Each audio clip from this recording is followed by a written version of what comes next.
Alfredo and Virginia were horrified. They couldn't believe what the social worker was showing them. Virginia just wanted to run out of that office and run until no one could find her. She wanted to hide in the deepest mountain and to scream there and curse her luck. She couldn't believe that the man she loved the most was the only one she couldn't have.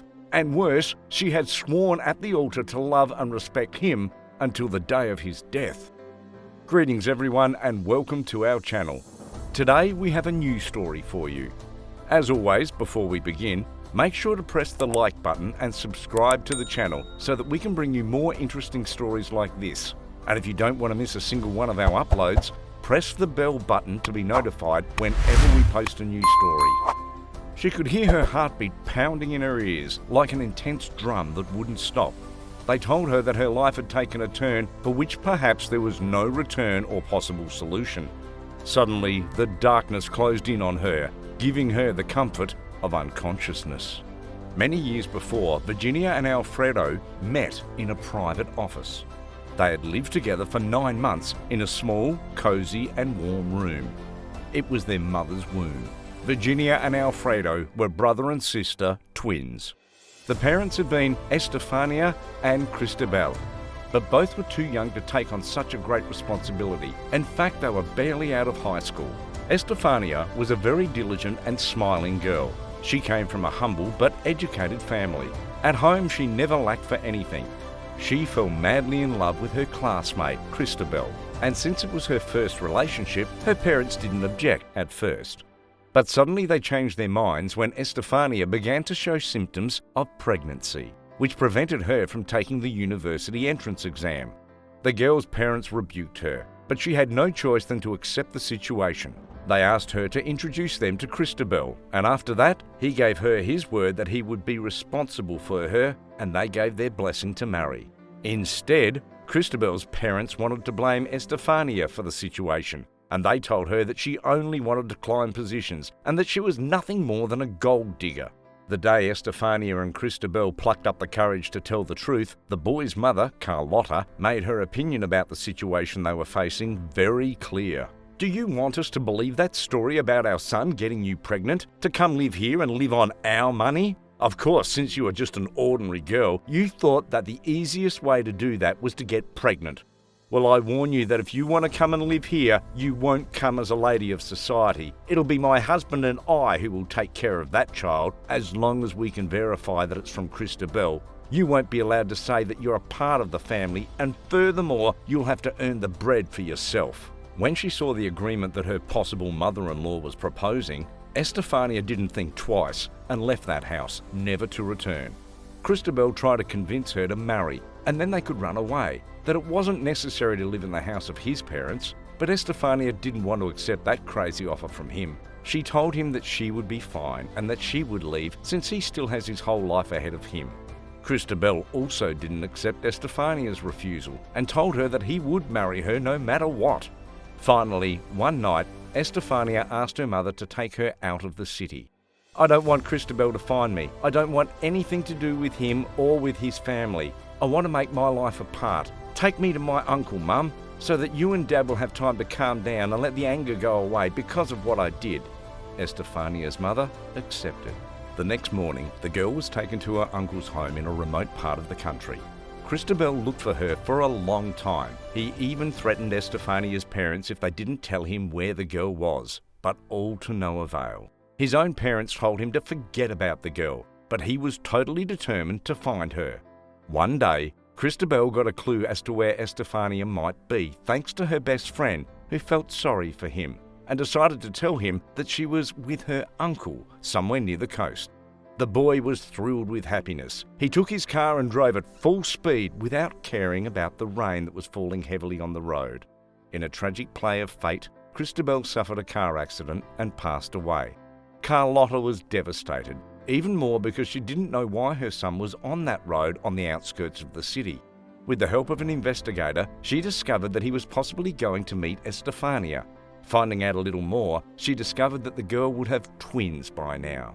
Soon, doubts and her regrets assailed her. If really those babies were her grandchildren, would she allow them to grow up away from them, from her grandparents? Her husband wanted to forget all that painful matter which had taken the life of his son, but Carlotta wouldn't let it pass. She just couldn't. She soon discovered all the details that she needed for her plan. Close to the due date, she went to that distant town, specifically to the hospital. Once there, she bribed practically all of the staff with a single purpose. The day that Estefania went into labour, despite being aware that she was pregnant with twins, only a small and beautiful girl came into her arms, who she named Virginia. When she asked the doctor about the other baby, he told her that unfortunately, and despite doing all they could, the baby was born without vital signs. It was a hard blow for Estefania and her family. They all cried and prayed for the loss of that baby. But the truth was that the child was safe and sound with his parental grandmother. Carlotta raised that baby as her grandson, and in social circles she always said with an elegant smile that it was a gift from her son that he had left before his death. She named him Alfredo, which was Christabel's middle name, and so she let things unfold naturally. Estefania, for her part, returned to the city when Virginia was 1 year old. With the help of her parents, she opened a clothing and baby goods store. In this way, she managed to maintain herself, and taking advantage of the fact that her daughter was small, she made her the image of her store, which was also curious and funny for customers. Time went by, and both children grew up without knowing each other or even knowing about each other's existence. Both children were taught that they were the only child.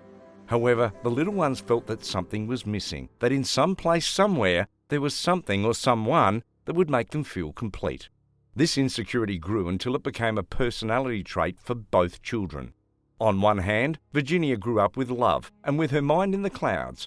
Her mother always reminded her that nothing good came out of falling in love, and that the best thing was to her to train her mind and her heart with novels. Because according to her, in the real world there was nothing like perfect love or soulmates.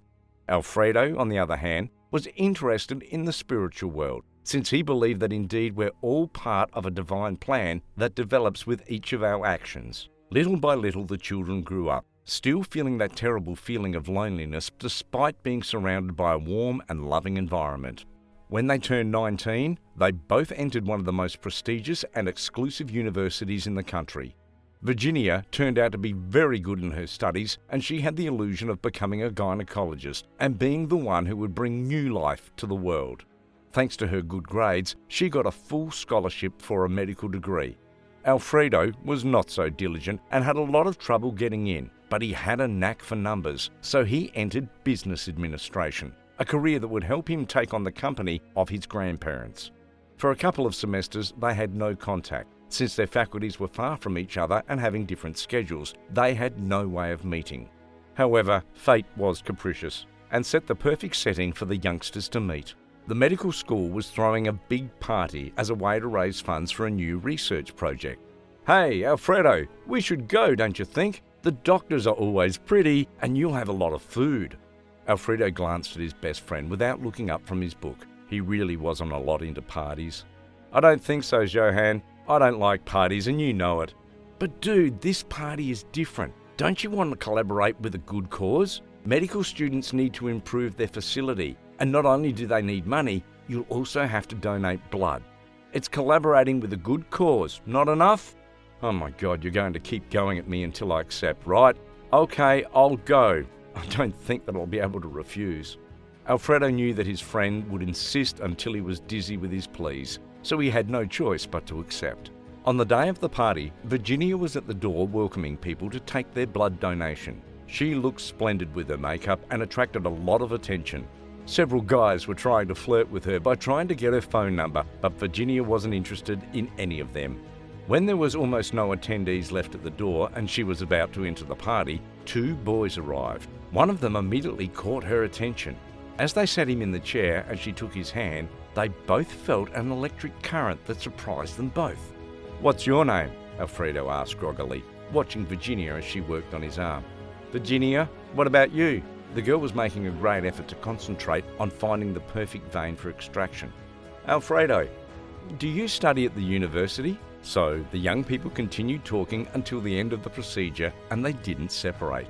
Even at the party, many guys tried to dance or make conversation with Virginia, but Alfredo quickly pushed them away. The young people felt an immediate connection. They didn't know how to explain why the feeling of loneliness diminished when they were close. It was as if they'd known each other for a lifetime. They quickly became a couple. However, they didn't say anything to their family because in both cases they had been raised understanding that a relationship was strictly prohibited until leaving university.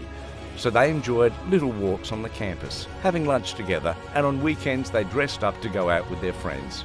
They tried not to write many messages to each other when they were at home so their families wouldn't suspect anything, and they wouldn't post photos together because they didn't want the relationship to be known in any way. As they progressed in their studies, the projects and tasks became more and more complicated for both of them, and they didn't have time in their schedule to breathe because they had to fulfill their obligations. They had thought that upon graduation, they would have the consent of their families to marry and start a family. They didn't stop fantasizing about it, and they also told their friends about it. This was a point that always caused laughter in his group, as both had extremely similar features, both physically and in personality. Their friends used to tell them that if it weren't possible, they looked like twins and not a dating couple. These jokes didn't bother them because they felt that if they were so similar, it was because they were made for each other, and these coincidences were nothing more than signs for them. Everything seemed to be going very well until Carlotta had an accident during a Sunday breakfast before attending church. That day, Alfredo didn't talk all day with Virginia, who had an uncomfortable feeling inside her. Finally, late that Sunday night, Alfredo told Virginia what had happened. "Virginia, forgive me, but I couldn't speak to you all day because my grandmother had an accident and she's very ill. We're in the Central Hospital and she still hasn't regained consciousness. We don't know what will happen." "Don't worry about me. Tell me exactly what happened to your grandmother." Alfonso explained everything that had happened to her grandmother and what the doctors had told him at the end. Virginia replied, "Don't worry, my love. Your grandmother is going to recover. What's more, since I have practice tomorrow at the hospital, I promise you that I will watch her and be aware of her." The next day, the girl went to Carlotta's room. The woman had regained consciousness and was resting. Virginia came over to give her one of her prescribed medications intravenously when the old woman woke up. Seeing Virginia, her eyes almost popped out and she began to scream, You were the one who killed my son! Go! Someone help me! There's a murderer in my room!" Virginia was frightened by the words of the old woman. She thought it was a product of the stress that her brain had suffered from the accident, so she limited herself to placing the treatment in the catheter and leaving as soon as possible, while the old woman was still cursing her. At the time of her break, Virginia decided to call Alfredo and tell him what had happened. "Alfredo, something very strange happened to your grandmother. When I went to check in on her and put the medicine on her, she started yelling at me, saying that I killed her son. I think it was something associated with the accident, but I don't know and I feel so bad." "Maybe you look like my mum, even though I've never seen a photo of her. My grandfather told me that my mother was the cause of my father's death, but she never wanted to tell me why." That made Virginia uncomfortable and she didn't want to touch the subject anymore. Over time, Carlotta's condition improved, but she couldn't stand for long. They hired 2 nurses to take care of her at all time, and they made sure that nothing disturbed the lady. That was a problem with Alfredo and Virginia, as they were about to graduate and wanted to tell their families everything to start planning the wedding. Virginia wanted to tell everything to her mother and her grandparents, but Alfredo refused every time the subject came up, causing strong arguments. It was a bitter period for both of them, until one night, while they were having dinner in a restaurant, Alfredo made an unconventional proposal to his girlfriend. "Virginia, how about we get engaged without telling my grandmother? Sure, it would be in the meantime, I'll tell her eventually, but I think telling her about our relationship at this point would be bad for her health. I think the most mature thing to do would be to tell her everything about it, Alfredo, but you know your grandmother. Okay, let's have an engagement party." Virginia told her mother and grandparents everything. They were very surprised but didn't refuse to meet Alfredo. On the day of the presentation, everything flowed naturally. For everyone, it was a surprise that Alfredo and Virginia were so similar and even shared the same particular tastes of food. They all thought the same and wondered if that child could be the baby that they gave up for dead so many years ago.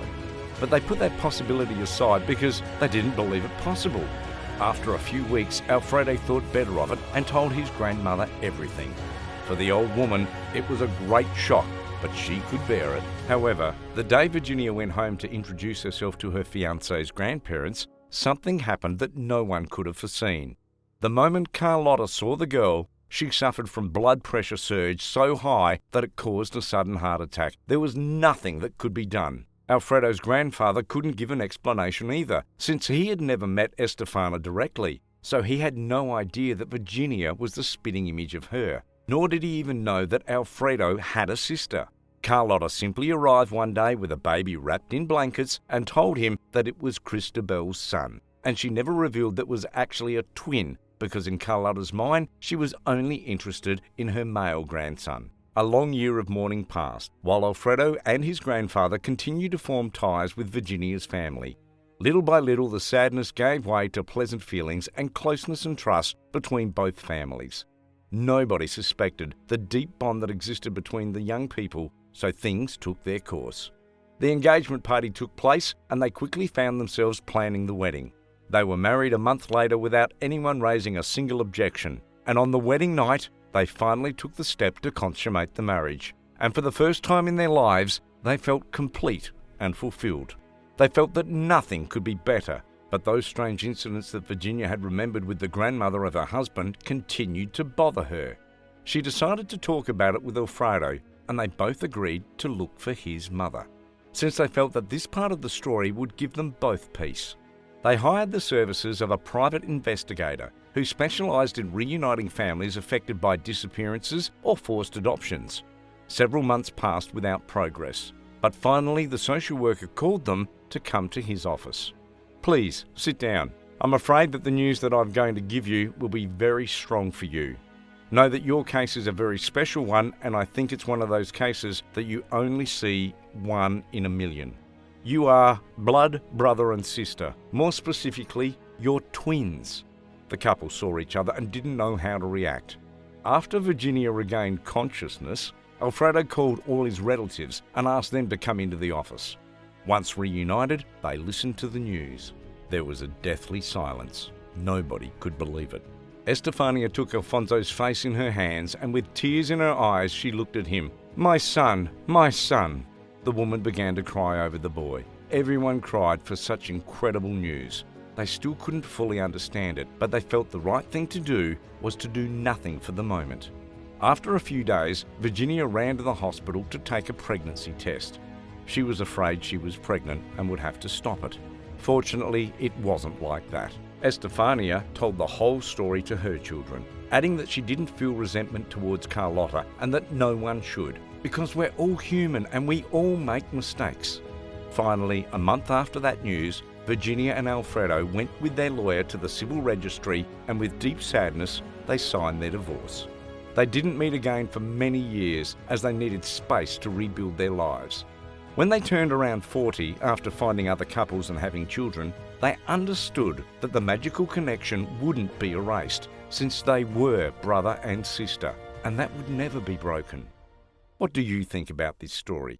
If you liked it, share it with your friends. See you in the next video.